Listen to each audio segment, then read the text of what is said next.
What's going on, everybody? Welcome back to episode number 3 of the 2021 season.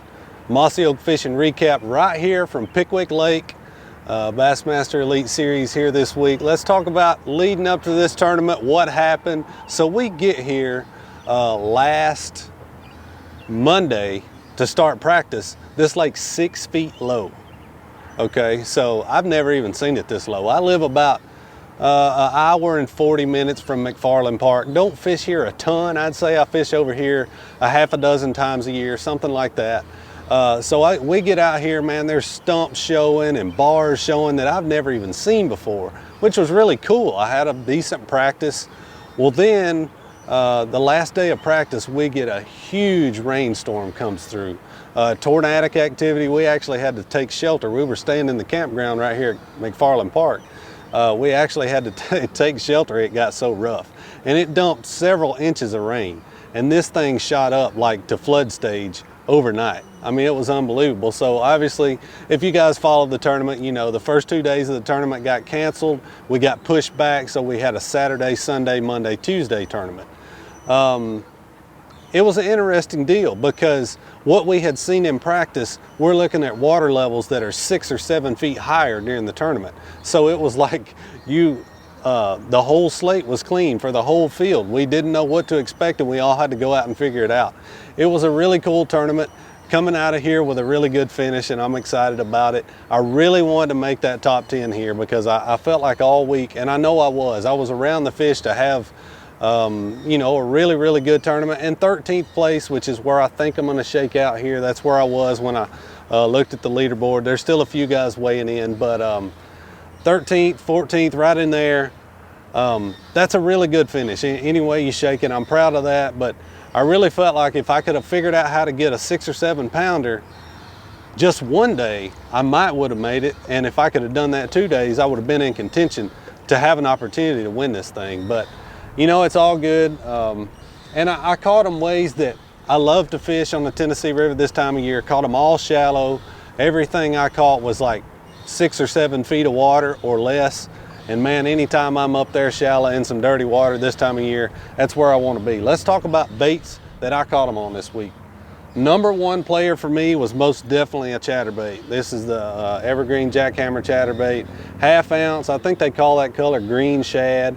I didn't want something that was too bright, but I wanted something they could see. So it's got that little bit of chartreuse in there.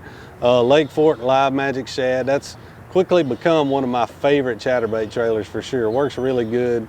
You can see the head's all beat up on this one. I mean, I put it through the ringer, but I caught a lot of fish on it.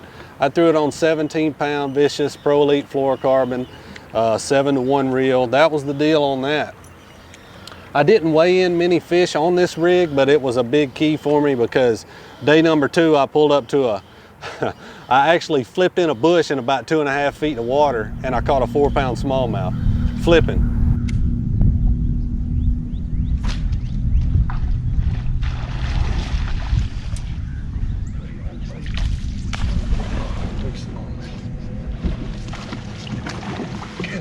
Holy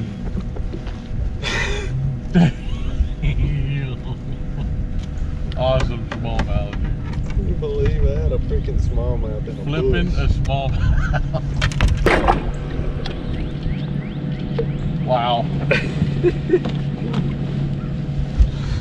Golly, unreal. This is the Berkeley Max Scent Creature Hog, I think they call it. 4/0 Mustad grip pin max flipping hook, 1/2 ounce Titan X Mustad tungsten bobber stop. I had it tied to 20-pound Vicious 100% fluorocarbon. So I really thought, I spent some time doing that today on day 3. I spent about the last hour and a half flipping, and I never had another bite doing it. But I really feel like I don't know how the leaders are catching them. Of course, I can't look at that kind of thing during the tournament, but I feel like that flipping bite may be how it's won. Day 3 this morning, I got to my area. I couldn't get it going on the chatterbait. They would swat at it, they would knock it out of the way. So I picked up a square bill. This is a Lucky Craft BDS3, one of the old ones. It's battle tested and got battle scars all over it. One of the ones that I don't pull out unless money's on the line, but caught a good bag today on this.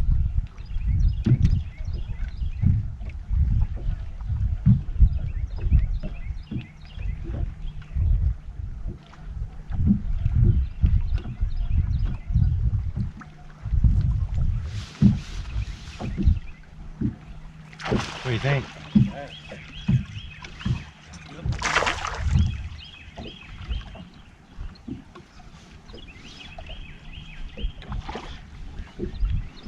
Oh, it's cutting deep.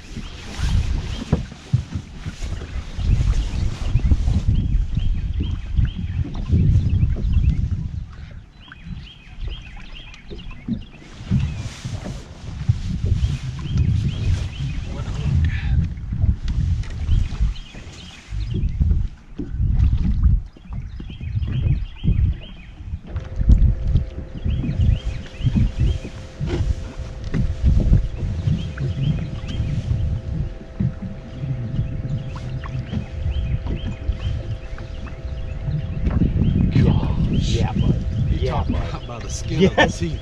Look at that, dude. Are you kidding me right now? Oh, yes! Yes! Oh my goodness. There you go, dude. I caught a 4-pounder and a 5-pounder, and that helped anchor my 17-11, I think, is what I had on day 3. So I've got size number 2.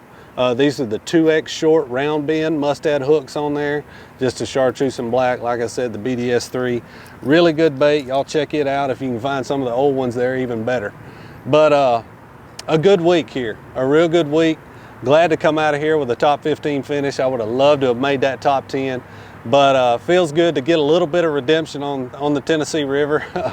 The last few tournaments we've had on the Tennessee River have not treated me so good. So man, I just had a fun week. I love this lake, I always will. Y'all stay tuned. Thank you for following along. I'll see you next time right here on the Mossy Oak Fishing Recap.